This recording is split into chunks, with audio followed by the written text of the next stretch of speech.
Hey y'all, welcome to the Style Chronicles. I wanted to share a couple of new things with you guys that I picked up at the drugstore, as well as several things that I have on hand recently from like higher end. And also I wanted to talk about my Chanel bronzer, the Tan de Soleil bronzer, because I've had questions about how I apply that, what brush I use. So I'm going to share that with you now. First up, I needed a new blot powder. We are in the midst of summer, even though summer hasn't officially started, but we are in the midst of summer here in Houston, and it is hot. And everywhere, really this week, it's the first week that it's been like really humid hot. And anytime it's that hot outside, my skin, which is excessively oily in the winter anyway, it just becomes this like oil slick during the summer. And I have to blot or touch up periodically throughout the day. Just so that I don't look shiny, because I go from being oily to like, you know, dewy looking to just greasy looking where it looks dirty. I can't stand it. I don't like it. So, you know, and then I know when I talk to people, I feel like, you know, don't stare at my oil slick. So there's a couple of blot powders that I absolutely love. The first being the Urban Decay Oil Slick, or D-Slick. Love that powder. It's like a lavender blue, maybe periwinkle blue. It's kind of a lavendery blue powder. It's translucent, but you put it on and it just sucks everything out of your face and makes you look so matte and flawless, and I absolutely love it. However, I have purchased that particular one 3 times and it is pricey. It's in the $30 range. Love it. It is so soft though that one drop on the floor and it's ruined, and I've ruined all 3 of them that way, literally within a week or 2 of purchasing. MAC blot powder, which I love just as much. This is the MAC blot.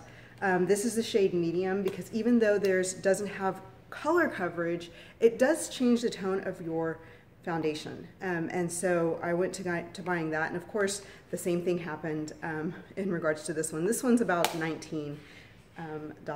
So I thought, you know what, I'm gonna pop into the drugstore and just see what I can find. There has to be just a decent blot powder on hand that is, you know, less than what I pay for my MAC. So I picked up this one. It's the One Heck of a Blot by Soap & Glory mattifying powder, and it's translucent. The packaging itself is so cute. I love Soap & Glory packaging. Super translucent mattifying powder. It's got Shine Block 24 micro sponge technology, and so the interior of it, it's really pretty. Now this was $16, so for $3 more I could easily just go get the MAC one, but I think it's cute powder. It says powder here, and then it has the Soap & Glory little blotter there. And I'm loving it so far. I have used it for several days, and like I said, I'm loving it. It does the job perfectly. I have no complaints about it. It doesn't change the tone of my makeup or anything, but it does soak that oil in and just mattify my skin. So I love Wet n Wild Photo Focus foundation, and I had to get 2 colors in order to get my shade.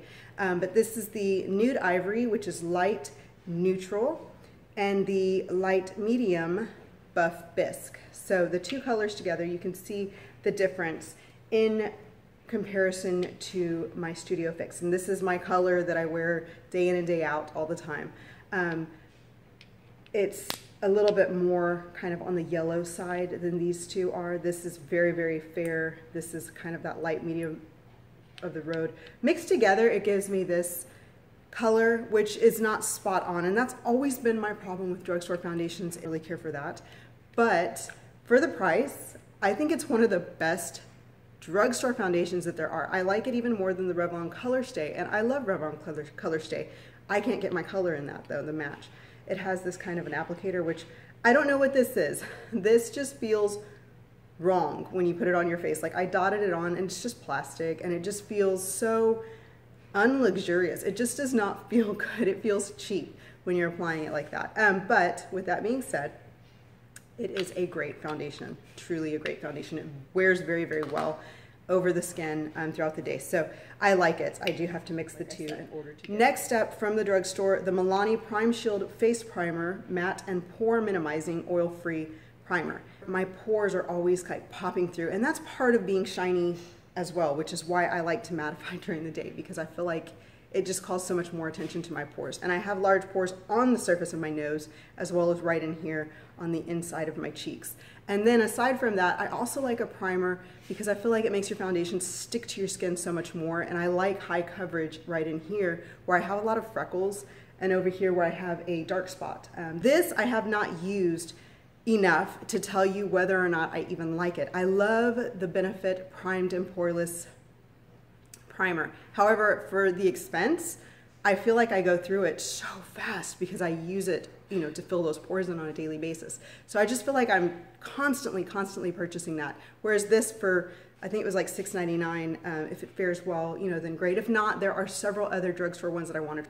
The next thing is the Estee Lauder Double Wear in the shade 1N2 Ecru Double Wear, but it's in this like Go packaging, like to go. You push this, this comes out here. It's got a mirror. It's called On the Go. Double Wear On the Go. And this, honestly, I was excited because I thought, you know what? That'll be really nice. Like you could travel with it or, you know, you could have it on hand for whatever reason.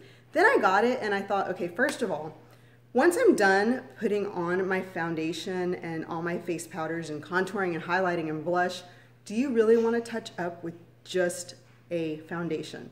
However, this is not the same consistency as the Double Wear foundation. This is like tinted Double Wear moisturizer because you put it on and it's like, where did it go? What is it covering? What is it doing? My Double Wear foundation, the original one, you put it on and that baby covers everything, redness, scars, anything, all the discoloration. I don't have to go back and touch up with that. I put it on and it's, you know, that layer is enough to just conceal everything. This doesn't do anything. I mean, I step back like, okay, I see every one of my freckles. My dark spot is still there. So it just didn't do anything for me. So that is a fail. I don't know what this is about, to tell you the truth. And it was kind of an uneducated pickup because, yeah. Now, two other things. Because we are in the midst of summer, I feel like my lips get scorched, like the moisture just gets sucked out of them. Where it goes, I don't know because I'm surrounded by moisture in Houston, but for some reason it attacks our skin. My Aquaphor Lip Repair Immediate Relief for Severe Dry Lips. This stuff is awesome. It's great for anything. Okay. Next two things are moisturizers. This is the LXMI, which is Luxme. I'll show you the inside. It's really nicely packaged. Looks like this. This is an awesome moisturizer as well. It's super thick. It's like a wax oil. Does that make sense? So it's like a wax that melts into an oil. It just disappears on your skin, but it's a great moisturizer for your face at night when you go to sleep. It just sucks everything up. And even though I am super duper oily, applying a moisturizer is a must. If I don't apply a moisturizer, my skin feels tight but greasy at the same time. It's so weird. So with the moisturizer on overnight, I wash it off in the morning. I don't apply any more moisturizer during the day, but I sleep with it every night. It's awesome and I love it. So this one is really, really great. It has a spatula that you use and you can put it on your eyes, your lips, dry patches you have on your body, and I really do like that. This works just as well for my daughter's eczema as everything else that I've tried, and that Aquaphor, like I said, is a staple in the eczema community. So I love that a lot. The other thing, this was sent to me as well. The Luxme was sent to me as well. The L'Oreal Triple Power Revitalift Moisturizer, which repairs wrinkles, refirms, and redensifies. It's got pro-Xylane and hyaluronic acid. Basically, you're supposed to retone your skin with this, like 14 days, and your skin is supposed to be brand new. This was sent to me by L'Oreal, and let me open it for you. It smells so good. I love the way it smells. It just smells like you're gonna smell it. But it smells really, really good. And I love that they put some time and thought into packaging because it's substantial. So this is, this is glass, and then, you know, the cap just kind of unscrews. But it's nice compared to a lot of drugstore moisturizers. So the thing with this is you put it on, and the first night you put it on, you instantly feel the moisture, you feel the hydration, you sleep with it on, your skin really does feel nice the next morning. My only issue with this is I put it on, and I'd say about 10 minutes, once it's dried and you know that it's soaked in, and you're like laying down to go to bed, it pills. So it looks like skin that's like rubbing off, like pilling off of your own skin. And everywhere that you put your face on your pillow, there's like, it's not skin though. It's like the product just like it doesn't want to be on your face. Like it's like, get off, get off. It's so weird. And I'm loving it so far just because it does a good job of moisturizing, but that pilling is weird and I'm not exactly sure what it is. So it's just odd. So there's that. Lastly, before I go, my Chanel Teint de Soleil to share with you guys, because this, I absolutely love this bronzer. This is my favorite bronzer. It just looks so natural and so pretty, flawless on your skin. There you have it. Still smells so good. It smells so good. Chanel products are always so amazing. But I had questions as to how I apply this. And for the longest time, I've been using the Chanel powder brush. And this is just, it just says powder on it, Chanel powder. And it is just a big fluffy, I know on the website, it's really tightly packed like this. And I don't know if maybe from washing it, you know, wearing it or using it and cleaning it, it's become really bulbous, or if they changed the brush for some reason. But this is the one that I've been using and I love it. It always has done a great job of bronzing. It's a great powder like brush. It is a little rough, so the bristles are not super soft on your skin. And that's always kind of gotten me because it's Chanel. It should be flawless and beautiful and fabulous, and it's a little scratchy. But the other thing that has always bothered me too is you can see the hairs. The hairs come off. So obviously this was not necessarily meant for a cream product. It was meant for a powder, you know, more powdery powder products, of course. I will tell you until my Ipsy bag last month. And my Ipsy bag last month came with this brush. It's the Luxie 660 Precision Foundation Brush. It looks like this. And it's got this kind of a, do you see that tapered kind of tip, more like a point here, and it's just real tapered, but it's relatively small in comparison to the powder brush, of course. It's fabulous. You just kind of get it in there. It goes right into where I want it and then blends it all out literally onto my face. It goes down my nose where I want it, down here. It gets little areas so much easier. You guys are having a wonderful week so far. Thank you for watching, and I will talk to you guys later.